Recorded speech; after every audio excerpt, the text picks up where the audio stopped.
In 2005, a Burberry trench coat cost $900 and was made in Castleford, England, by craftspeople who had been producing that coat in that factory since the brand's founding. In 2024, a Burberry trench coat costs $2,200 and is made in a network of overseas production facilities under licensing arrangements that Burberry has expanded aggressively since its 2006 restructuring. The price has more than doubled. The English manufacturing footprint has been reduced substantially. The coat still carries the heritage narrative. The construction no longer requires it to. This is not a story about one brand. It is a story about a structural transformation of the luxury fashion industry that has been underway for 2 decades and is now mature enough to measure. Prices are up. Construction standards in many documented cases are down. The gap between what the customer pays and what he receives in actual material value has widened, and the industry has developed increasingly sophisticated methods for ensuring the customer does not notice. By the end of this video, you will understand exactly why this happened, who benefits from it, which brands have been most affected, and how to protect yourself from paying 2024 prices for 2005 quality. This is not nostalgia for a lost golden age of craftsmanship. It is an evidence-based account of a specific business transformation and its measurable consequences for the man standing in the store. The conglomerate acquisition model, how quality gets managed out. The mechanism behind luxury quality decline is not mysterious. It follows a documented business logic that can be traced in public financial filings, acquisition announcements, and production decisions made by publicly traded companies answerable to quarterly earnings reports. LVMH, Moet Hennessy, Louis Vuitton is the largest luxury conglomerate in the world. Its portfolio includes Louis Vuitton, Dior, Givenchy, Celine, Berluti, Loro Piana, Fendi, Loewe, and approximately 70 other brands. Kering owns Gucci, Saint Laurent, Bottega Veneta, Balenciaga, Alexander McQueen, and Brioni. Richemont owns Cartier, IWC, Jaeger-LeCoultre, and a collection of leather goods brands. Tapestry owns Coach, Kate Spade, and Stuart Weitzman. These conglomerates are publicly traded. Their primary obligation is to shareholders. Their financial reporting is scrutinized quarterly. Growth is required, not stability, not maintenance, but compounding growth in revenue and margin. And the specific economics of the luxury fashion category make this growth pressure almost inevitably destructive to production quality over time. Here is the mechanism. A conglomerate acquires a heritage brand, typically a family-owned house with genuine craft traditions, limited distribution, and a loyal customer base. The acquisition price is high because the brand's heritage and desirability justify a premium. The conglomerate then pursues growth through 3 levers: price increases, distribution expansion, and production cost reduction. Price increases are straightforward. Luxury goods prices have increased at rates significantly above general inflation for the past 15 years across all major conglomerate-owned brands. A Louis Vuitton Speedy handbag that retailed at $685 in 2010 retailed at over $1,500 in 2023, an increase of more than 120% in 13 years, against general US inflation of approximately 45% over the same period. Distribution expansion moves the brand into new markets, new retail formats, and higher sales volumes.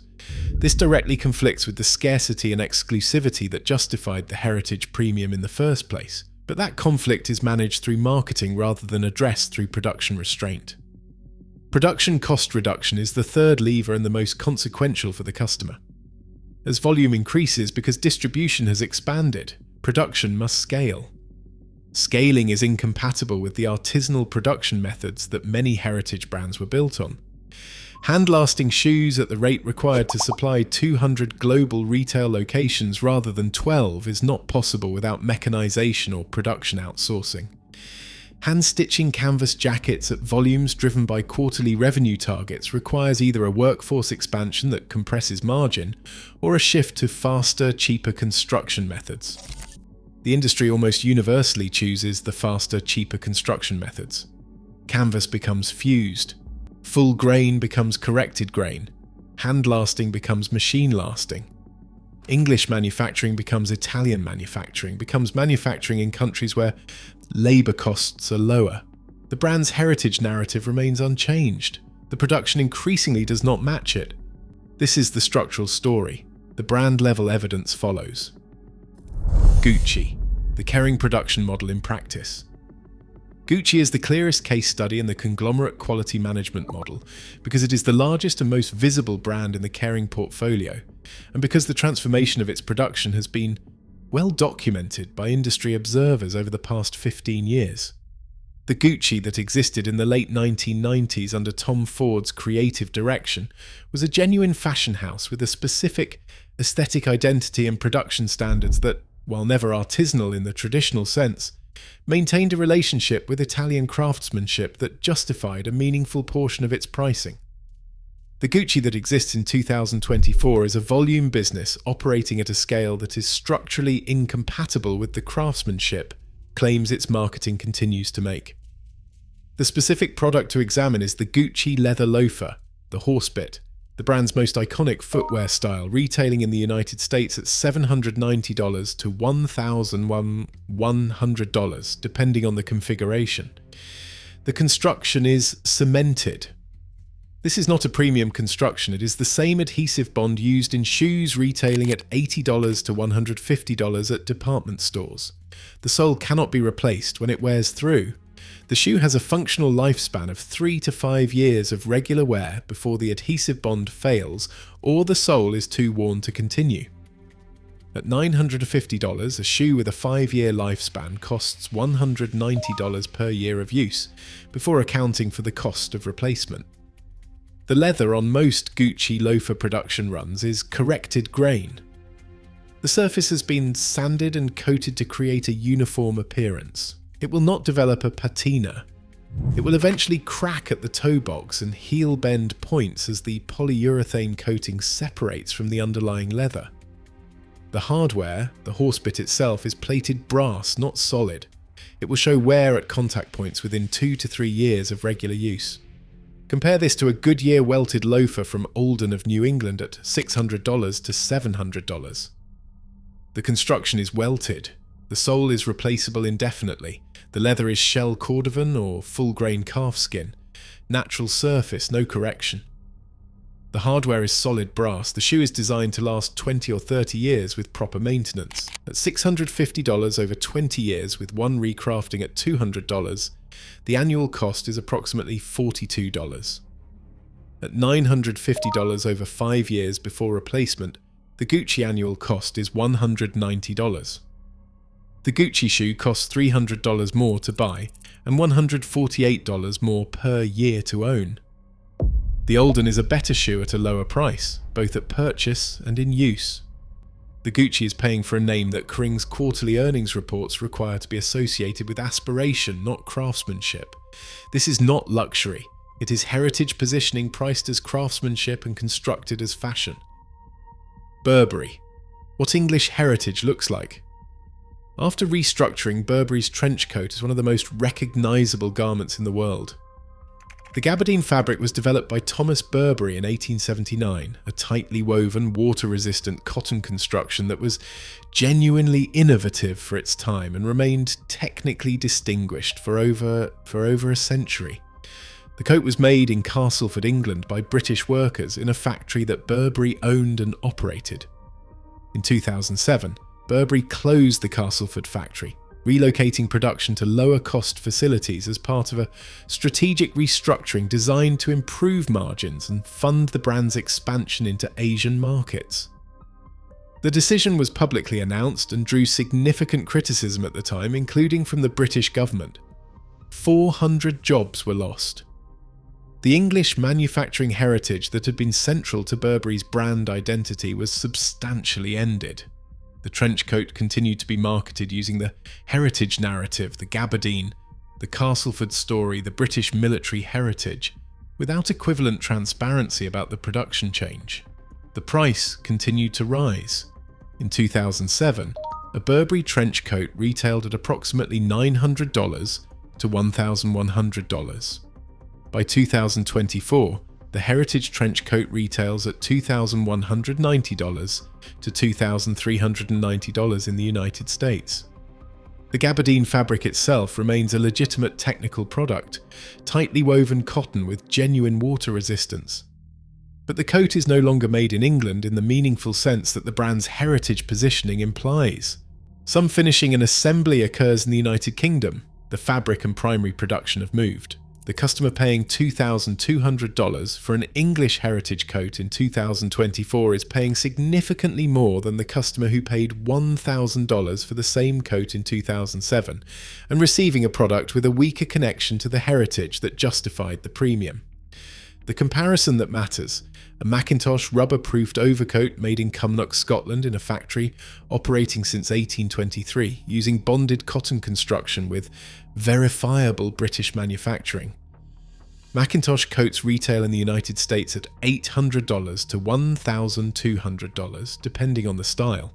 The manufacturing is genuinely British. The construction is genuinely technical. The heritage is verifiable rather than archival. The Burberry trench coat is a real coat. The question is whether $2,200 reflects the coat or the conglomerate infrastructure behind it. The answer in 2024 is clearly the latter.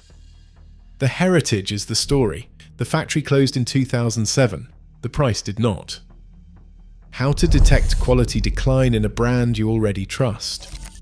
The challenge with quality decline in luxury brands is that it is gradual, cumulative, and deliberately difficult to perceive at the point of purchase. The brand's retail environment, marketing, and pricing all communicate that the product is as good as it ever was. The construction tells a different story if you know where to look. These 4 tests apply specifically to detecting quality decline in brands with heritage positioning. Brands where the marketing claims are built on historical production standards that may or may not still apply. The country of origin verification test.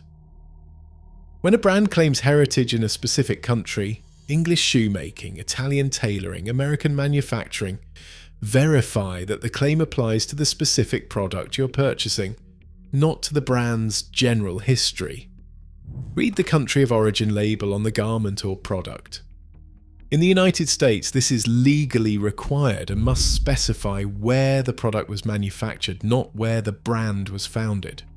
Designed in Italy means the design originated in Italy. Made in Italy means the product was manufactured there. These are different statements. Many brands use the former when the latter no longer applies. If the brand's heritage narrative centers on specific country manufacturing and the country of origin label does not confirm it, ask directly, where is this specific product made? The honest answer and the marketing narrative should match. When they do not, the gap between them is the distance between what the brand is selling and what it is delivering. The construction regression test. If you have owned or worn a product from a brand in the past, or if the brand's historical reputation is for a specific construction standard, test the current product against that standard. For suits and jackets, canvas versus fused. Roll the lapel, pinch the chest. A brand with a historical full canvas reputation selling a current fused jacket has regressed. The price may have increased. The construction has not followed. For shoes, welted versus cemented. Turn the shoe over. A brand historically associated with Goodyear welt, selling a cemented product at premium prices, has substituted convenience for construction. The heritage narrative remains. The welting does not. For leather goods, full grain versus corrected grain. Press the leather. Look at the surface texture. A brand that built its reputation on full grain leather and now uses corrected grain in most of its production has reduced the material standard while maintaining the price trajectory. The fiber specification test. Request or locate the specific fiber content label on any textile product before purchase. For a brand with a heritage in specific fibers, cashmere, sea island cotton, merino wool or specific mill fabrics, verify that the current product uses the same fiber specification, not a marketing equivalent.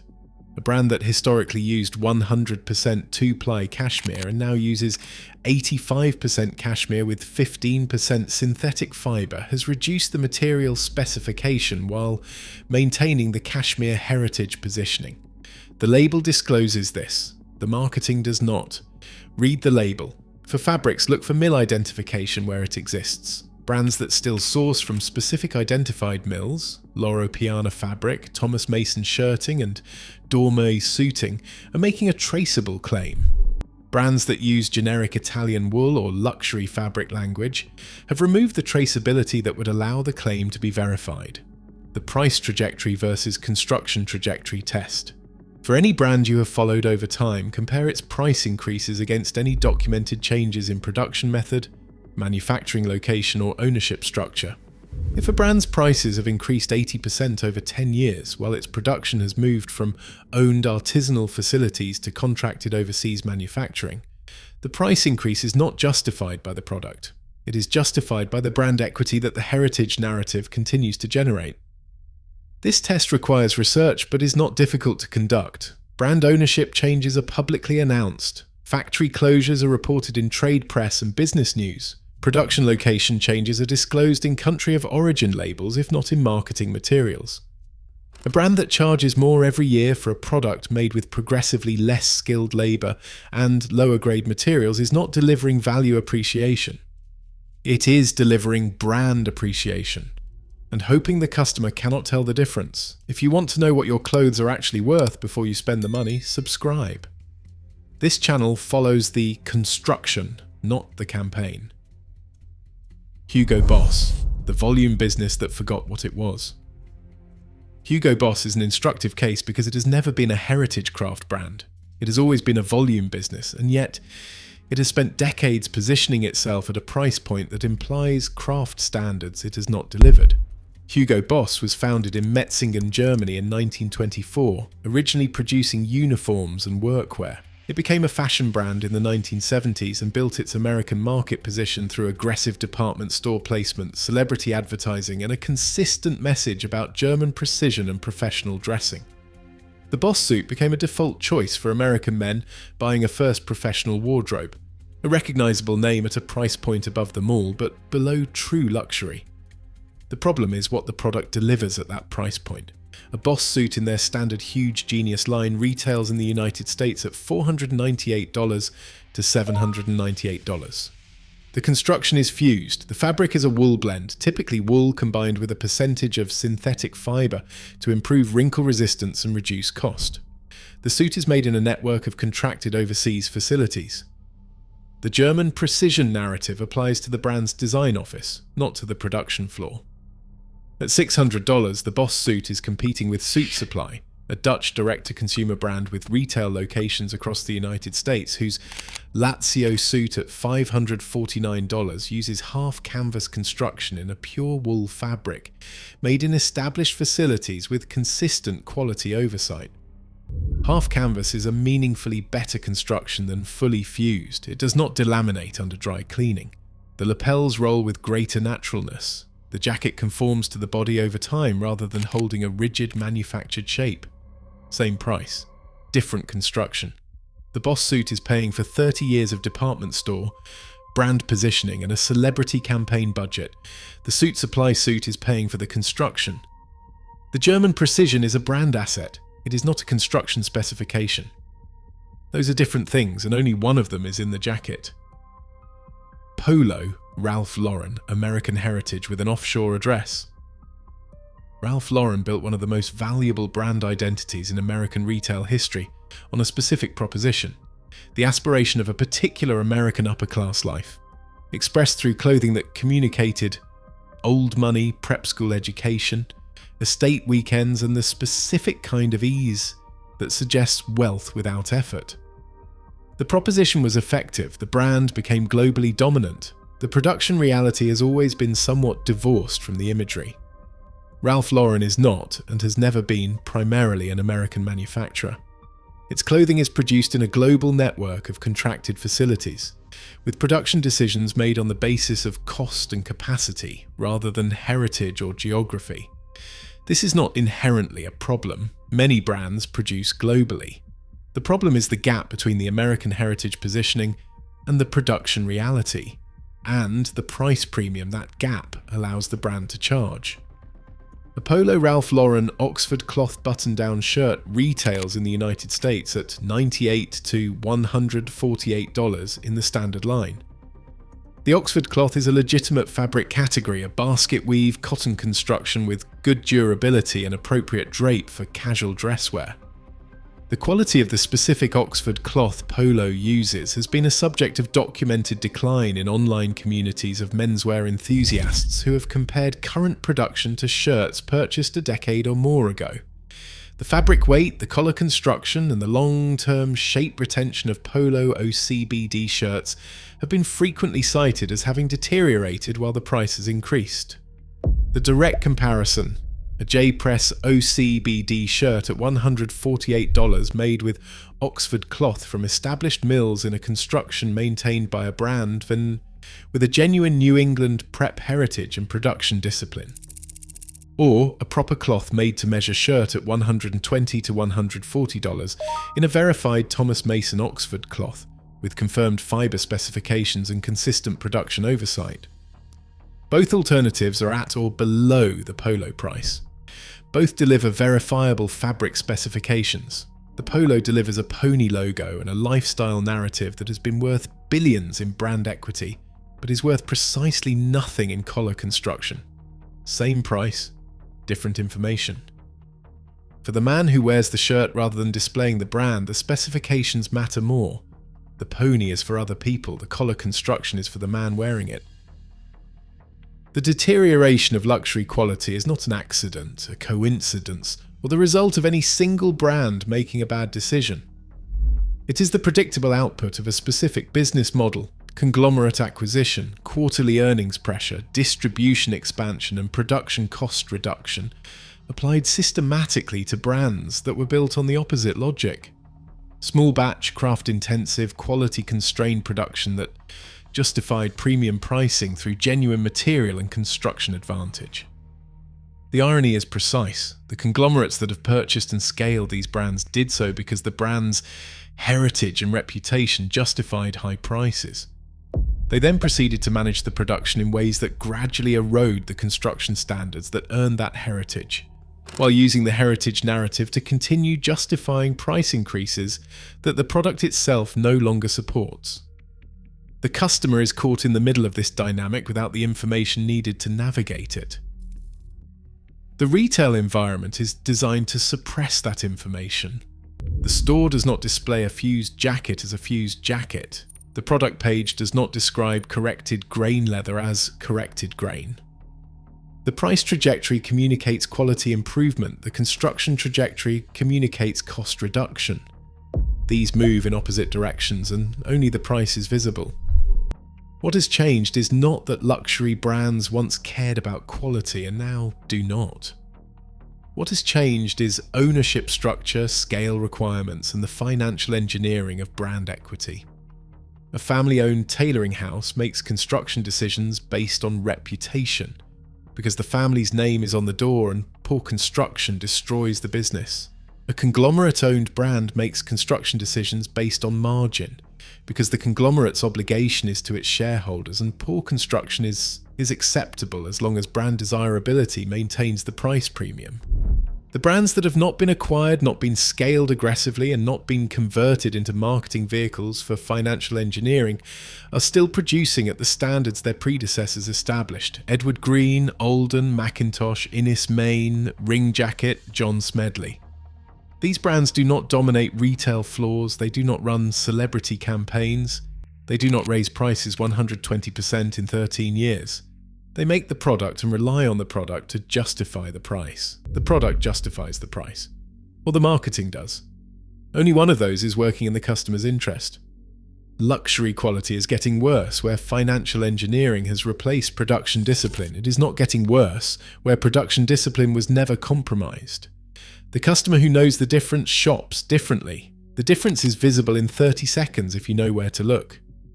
The price tells you what the brand thinks it is worth. The construction tells you what it actually is. Start with the construction.